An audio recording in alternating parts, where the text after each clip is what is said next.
Unexpected Journey, Memoir of a Siberian Deportee by Juzė Avižienytė-Žukauskiene. Translated from Lithuanian and narrated by Giedrė Kumpikas, niece of the author, and by Isabelle Kumpikas, the sister of the author. Chapter 47, The Hat's Activities. An official letter came from Novosibirsk that our station was allotted 60 liters of spirit alcohol, 8 kilograms of oil, and 50 kilograms of flour as a reward for the best workers. It had to be picked up from Novosibirsk.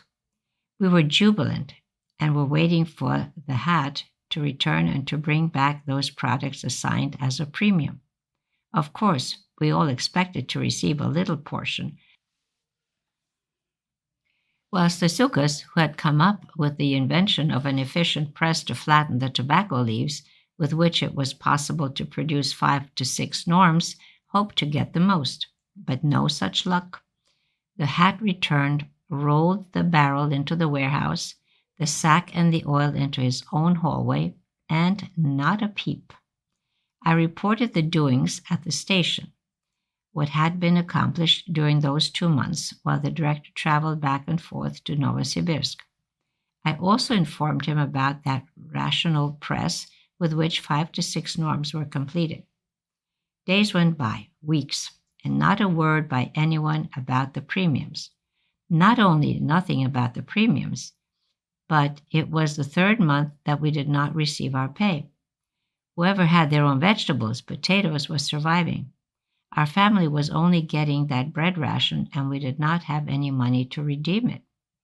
My husband, being of poor health, became totally weak.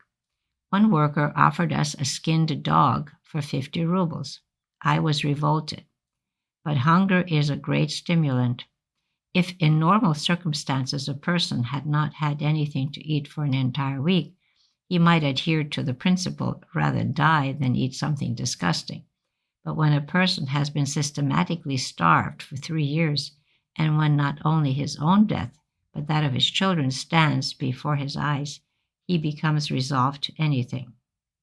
I was apprehensive that once I saw Narim's mutton, as a Polish captain had once called it, I would vomit.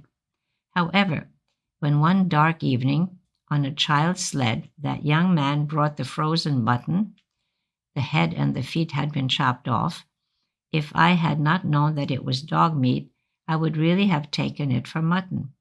It was not so terrible after all. And in the morning, when the smell of roasted meat filled the air, everyone ate with great appetite, while I kept quiet and rejoiced. As soon as I received my salary, I immediately paid those 50 rubles. And here again another bit of luck. Another worker, a young man from Zakotskot, promised us some blood and discarded parts of real meat. Here is how this became possible.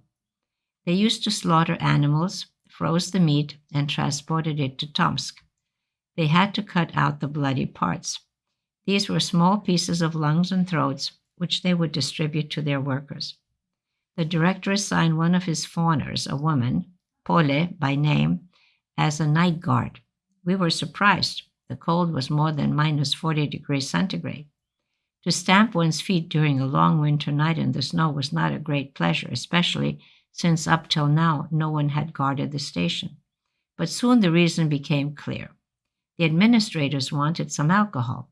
To take it during the day openly, even the director himself didn't dare, and to distribute it to everyone wasn't worth it. And so when everyone, or perhaps not everyone, was asleep, the guard songs, chastushkas, could be heard.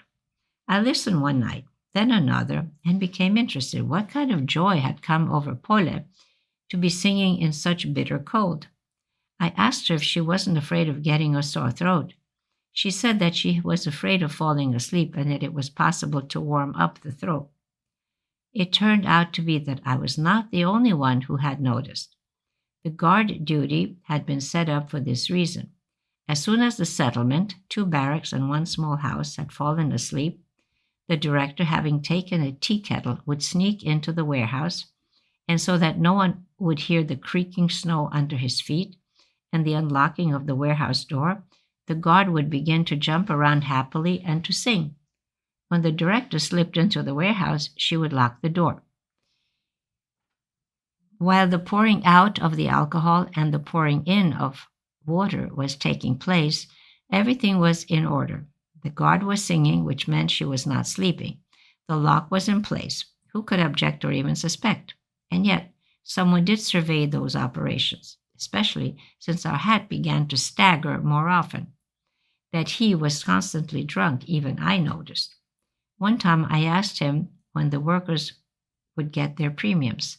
What premiums? For what? Jumped the hat.